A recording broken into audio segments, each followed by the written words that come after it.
നമസ്കാരം.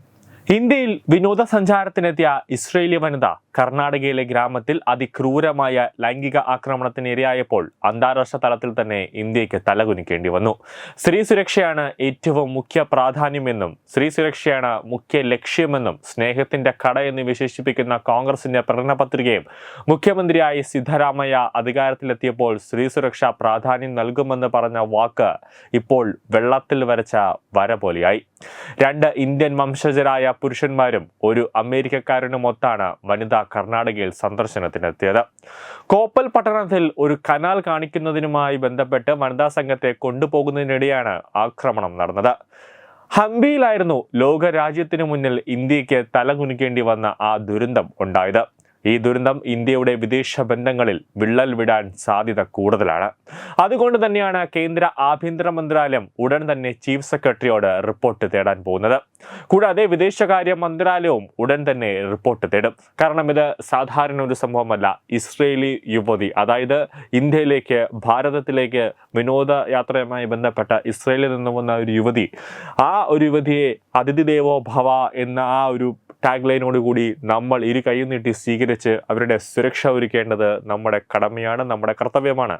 അതിന് എതിരായാണ് നടന്നത്. അപ്പോൾ അത് നമ്മുടെ ഇന്ത്യ എന്ന രീതിയിൽ നമ്മുടെ ഭാരതത്തിന് മറ്റുള്ള രാജ്യങ്ങളുടെ മുന്നിൽ ഒരു നാണിക്കേണ്ടി വരും, തല കുനിക്കേണ്ട ഒരു അവസ്ഥയിലേക്ക് എത്തും. അതുകൊണ്ട് തന്നെ നിർണായകമായ ഒരു നീക്കത്തിലേക്കാണ് രാജ്യം ഇപ്പോൾ പോകുന്നത്.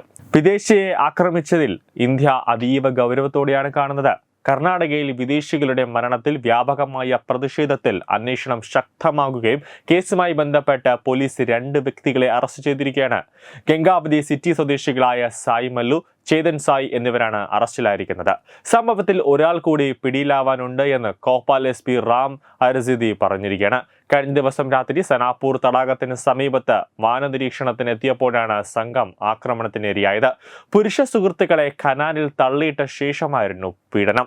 കനാലിൽ വീണ ഒരാൾ മരിച്ചതായി സ്ഥിരീകരിച്ചിട്ടുണ്ട്. ഇയാളുടെ മൃതദേഹം പോലീസ് കണ്ടെത്തിയിട്ടുണ്ട്. അമേരിക്കയിൽ നിന്നുള്ള ജാനിയൽ, മഹാരാഷ്ട്രക്കാരനായ പങ്കജ്, ഒഡീസയിൽ നിന്നുള്ള വിഭാഷ് എന്നിവരാണ് ഇരുവർക്കുമൊപ്പം ഉണ്ടായത്. ഇവരെയെല്ലാം കനാലിലേക്ക് തള്ളിയിട്ട ശേഷമാണ് ആക്രമി സംഘം ഇസ്രയേൽ വനിതയെയും ഹോം സ്റ്റേ ഉടമസ്ഥയെയും ബലാത്സംഗത്തിന് ഇരയാക്കിയത്. ഇതിൽ വിഭാഷിന്റെ മൃതദേഹമാണ് കിട്ടിയത്. ഡാനിയേലും പങ്കജും നീന്തി രക്ഷപ്പെട്ടു. വ്യാഴാഴ്ച രാത്രിയാണ് സംഭവം നടന്നത്. മോട്ടോർ ബൈക്കിലെത്തിയ 3 അംഗ സംഘം ഇവരോട് പണം ആവശ്യപ്പെടുകയാണ് ആദ്യം ചെയ്തത്.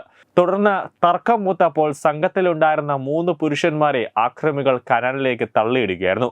അതിൽ 2 പേർ നീന്തി രക്ഷപ്പെട്ടപ്പോൾ ഇന്ത്യൻ വംശജനായ പുരുഷൻ മുങ്ങി മരിച്ചു. പിന്നീട് 2 സ്ത്രീകളെയും ആക്രമി സംഘം ബലാത്സംഗം ചെയ്യുകയായിരുന്നു. ആക്രമി സംഘത്തിലെ അംഗങ്ങളെന്ന് സംശയിക്കുന്ന 2 പേരെ പ്രത്യേക അന്വേഷണ സംഘം കസ്റ്റഡിയിലെടുത്തിട്ടുണ്ട്. 3-ാമനെ ഇനിയും പിടികിട്ടിയിട്ടില്ല. സംസ്ഥാന സർക്കാരിന്റെ പിടിപ്പുകേടാണ് ഇത് കാണിക്കുന്നതെന്നും രാജ്യത്തെ അന്താരാഷ്ട്ര തലത്തിൽ തന്നെ ഇത് സംഭവം നാണക്കേട് ഉണ്ടാക്കിയെന്നും BJP സംസ്ഥാന പ്രസിഡന്റ് BY വിജയേന്ദ്ര ആരോപിച്ചു.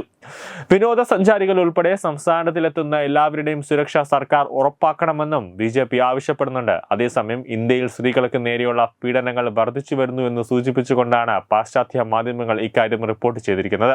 2022-ൽ 31,000 ബലാത്സംഗ കേസുകൾ റിപ്പോർട്ട് ചെയ്യപ്പെട്ടുവെന്നും 21-നെ അപേക്ഷിച്ച് 20% വർധനവാണ് ഇക്കാര്യത്തിൽ ഉണ്ടായതെന്നും ദേശീയ മാധ്യമങ്ങൾ റിപ്പോർട്ട് ചെയ്യുന്നുണ്ട്. ഈ സംഭവം കർണാടകയിൽ വലിയ പ്രതിഷേധത്തിനാണ് ഇടയാക്കിയിരിക്കുന്നത്. ബലാത്സംഗ കേസുകൾ വിചാരണ ചെയ്യാൻ അതിവേഗ കോടതികൾ സ്ഥാപിക്കണമെന്ന് നിയമസഭാ സാമാജികർ ആവശ്യപ്പെട്ടു കഴിഞ്ഞു. മാത്രമല്ല, കുറ്റക്കാർക്കെതിരെ അതികഠിനമായ ശിക്ഷയും ഉറപ്പാക്കണമെന്നാണ് അവർ ആവശ്യപ്പെടുന്നത്. ഇത്തരത്തിൽ വിദേശികൾ ആക്രമണത്തിന് ഇരയാകുന്ന സംഭവങ്ങൾ അന്താരാഷ്ട്ര തലത്തിൽ ഇന്ത്യയുടെ പ്രതിച്ഛായയ്ക്ക് മങ്ങലേൽക്കുന്നുണ്ട്. ന്യൂസ് ഡെസ്ക് തത്തമൈ news. Edubix online executive education. Focus physiotherapy centre Pattom. Unnat engineering Gujarat. തീർത്ഥയാത്ര.com. Iron build Gujarat.